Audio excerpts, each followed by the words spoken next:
Greetings and welcome to this edition of Positronic hypersonic. Positronic hypersonic. Positronic hypersonic. I'm Barry P. Cook, and I'm here to talk to you about Supergirl, which just opened in the US today, which I saw yesterday in advanced screening. As I'm always saying, it's good to be a journalist with a growing YouTube channel. Anyway, as the film starts its present day, and Supergirl travels with Krypto to several planets to party in celebration of her 23rd birthday.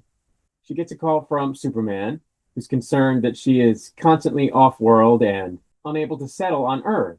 During one of her stops, Supergirl encounters Ruthie, the last survivor of her family, who were murdered by the brigand leader, Krem. Ruthie requests Supergirl's assistance in her quest for vengeance, but is denied. Meanwhile, Krem hijacks Supergirl's ship alongside several other brigands and shoots Krypto with a poisonous dart when he tries to stop them. Upon learning that Krypto has only 3 days left to live unless he gets the antidote, Supergirl decides to pursue Krem to retrieve it, because it turns out that he keeps it on his person, while also reluctantly taking on Ruthie as her companion. Now, interspersed throughout what happens in the rest of the movie are flashbacks to Supergirl, aka Kara's youth, on Krypton, in which we see that during the planet's destruction, scientist Zor-El and his wife, Allura, evacuate along with many Kryptonians to Argo City, where Zor-El activates a force field system that separates a chunk containing only the city from the rest of the planet, preventing it from being destroyed when the core explodes. We learn that 8 years later, Allura gives birth to her and Zor-El's daughter, who is, of course, Kara, and that eventually it was discovered that the separation of Argo City exposed the kryptonite mineral from under the planet's surface, which is slowly killing the citizens via radiation. It is shown that after Allura succumbs to her illness, Zor-El decides to send Kara to Earth on a little ship not unlike the one Kal-El was sent to Earth on, and that upon landing, she was greeted by Superman. We see that Kara later tried to adjust to her new life on Earth, adopting the moniker Supergirl along the way. But getting back to the present, Supergirl interrogates a group of space pirates who reveal Krem's location on the planet Bilquis. There, Supergirl and Ruthie learn from a local couple that the brigands have been kidnapping young women to force them to be their brides. The man, Marek, attempts to drug Supergirl to trade her and Ruthie to the brigands in exchange for his daughter back. But Supergirl resists and fights the brigands, and ends up being assisted in the fight by bounty hunter Lobo, who's targeting one of the brigands' lieutenants. Amidst the battle, Supergirl stops Ruthie from killing Krem, allowing him to escape after he kills the couple and their daughter. A guilt-ridden Supergirl decides to pursue Krem alone and is escorted by several local aliens to the brigands' location on another planet. However, Supergirl is wrecked by the planet's green sun, which acts like kryptonite, and is tended to by Ruthie, who secretly followed her. Ruthie is later kidnapped by the brigands and taken to their ship, where Lobo is also imprisoned. Ruthie manages to escape her cell and free Lobo, but is caught by Krem as she makes it outside. She is then saved by Supergirl, who has managed to recover after the planet returns to a yellow sun, which also orbits it. With Lobo's assistance, Supergirl defeats the brigands and frees the captive bride girls on board the ship. She pleads with Ruthie not to kill Krem, convincing her that it would not ease her pain. As Ruthie walks away, Supergirl then picks up Ruthie's sword and uses it to kill Krem herself. She recovers the antidote from him and returns to Krypto, saving him just in time. Later, as Supergirl attempts to bid farewell to Ruthie, she ends up inviting her to join her in celebrating the rest of her birthday week. Sometime later, Supergirl returns to Earth and reunites with Superman, expressing to him a desire to stay for the long term this time, reaffirming that Earth is now her home. And that's where the movie ended. There were no mid or post-credit scenes. So, this movie is getting hammered by the usual suspects, the anti-wokerazzi. You know who I'm talking about, Gary over at NerdROTic, and Dr. DUMBcock, and the shitical drunkard. You know those guys? And their ilk. Because, of course, they can't stand a movie or a show or a comic or whatever with a strong female lead. They will tell you that this is not true, that they've liked these things in the past, and that's probably true. But, back then, no one was telling them that everything was woke, even though it's the exact same kind of product. And so now people are telling them it's woke and they have their own little echo chamber. They convince each other that everything's woke. And so they can't allow themselves to treat it fairly. So long before these projects ever come out, they bash them. They did it to The Acolyte, they did it to Indiana Jones, they did it to Supergirl, and countless other projects. And I didn't have to go out of my way to mention that, to talk about them, and to shit talk them, but I'm really tired of them pulling this crap. I really am. Because they are outright lying about this movie. Outright lying. They're saying that it's shit. And this is what they do. They never say, I didn't care for it. I kind of thought it was mediocre, like maybe a 2.5 out of 5. They don't do that. They don't give it any credit whatsoever. They say it's utter shit, utter trash, utter garbage, and it's completely horrible. They throw it 5 miles under the bus. You know what I'm saying? Just because they don't like strong female leads, and they can't stand it when an actress, or an actor for that matter, says something in the press about how they're proud of the film because it, for example, doesn't focus on a male lead or a character that's, dependent on a male lead. I mean, goodness forbid an actress have an opinion and want to advocate for womankind. They're automatically a shit person and, a man hater and so forth. And so they can't allow themselves to give the product that's being talked about in any particular case the benefit of the doubt or any quarter whatsoever. And it's ridiculous. Gary at NerdROTic, R-O-T, NerdROTic, said that Supergirl is, and I quote, intersectional gobbledygook. And it just couldn't be further from the truth. If he didn't like it, just say I didn't like it. If he thought it was mediocre, say it was mediocre. He has to say dumb shit that isn't true. Drunkard called it something like an utter disaster.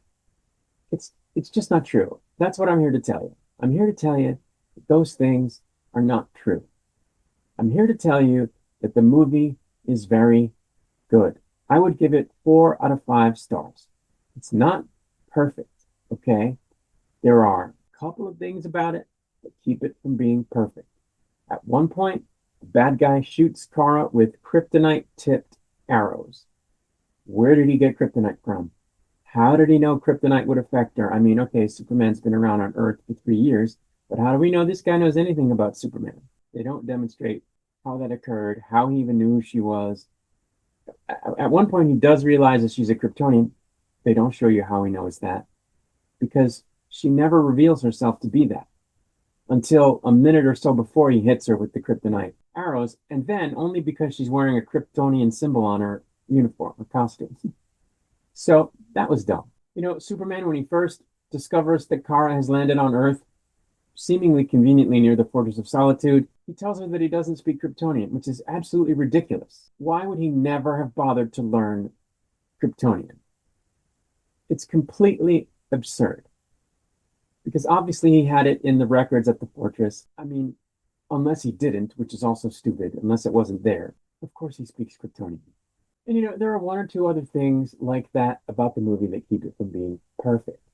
But it's a really good movie. People have said, oh, the villain isn't epic enough. The story isn't epic enough. It's a humdrum story. The villain is kind of humdrum and thin. And it's like, does every movie now have to be Avengers Endgame for people to enjoy it, for people to recognize that it's a quality film? Does every villain have to be Thanos level for them to be happy with the villain in a movie? Like, that's ridiculous, completely ridiculous. There don't have to be galaxy level stakes in every movie for it to be compelling and enjoyable and really, really good. This movie isn't about a galaxy-wide threat. The villain isn't a Thanos level villain. This movie is a personal story about Kara finding herself and learning to come to terms, at least somewhat, with the trauma that she's experienced in her life. Losing her entire planet, losing her family, and to cope with her anger over it. while at the same time endeavoring to be a good person and to help the people of Earth as her parents urged her to be, and which throughout all of her visits to these different planets and her confrontations with the villains, she manages to do at every turn. And it's beautiful to watch. But these people that I'm talking about who detract movies like this can't stand a story like that. They didn't like it when it was the central story in Black Widow. They didn't like it when it was the central story in Thunderbolts, aka the New Avengers, because it's about feeling. And these guys can't stand to talk about feelings because it's woke and weak and goofy to them. But they're just ridiculous. Good media is supposed to make you think about the human condition and to put you in touch emotionally and psychologically with your own humanity. That's what makes stories compelling. Those are the stories these people loved when they were on Star Trek The Next Generation and Star Trek Deep Space Nine, and dare I say, Star Trek The Original Series back in the day. But see, no one was telling them that that kind of thing was woke back then or lame. And now they are. See, now somebody in some think tank decided this, and they all just go along with it. And it's absurd. It's also a story about Ruthie, who's also trying to cope with very recent, very traumatic events in her life. And it's about how the two of them sort of lean on each other and help each other through it. And it's just an excellent story about a personal journey and about finding yourself and learning what you're made of. And the low-level villain is perfect for that story. So they just did a really good job with the Supergirl character. And they told a really good human condition story. Now, Jason Momoa is in the movie as Lobo, and I have to say, I didn't think much of that part of the film. I thought that part of the film was going to be a little more badass than it was, and it's pretty badass, but kind of in a cartoonish way, and it didn't really land for me, but it doesn't take away from the movie. So I just don't understand why these people that I'm talking about can't just give a movie its due for what it is. Angry Joe was like, well, it didn't adapt the source material very well, the particular comic that it's based on. Joe, so what? He talked about some of the small kind of plot holes where, like, Kara doesn't use her powers to her fullest extent when she's fighting these people, and he thinks that they did that to stretch out the tension and the fight scene. So what? Did you like the character of Supergirl? Did you like the meaning behind the story? If so, then you liked the movie.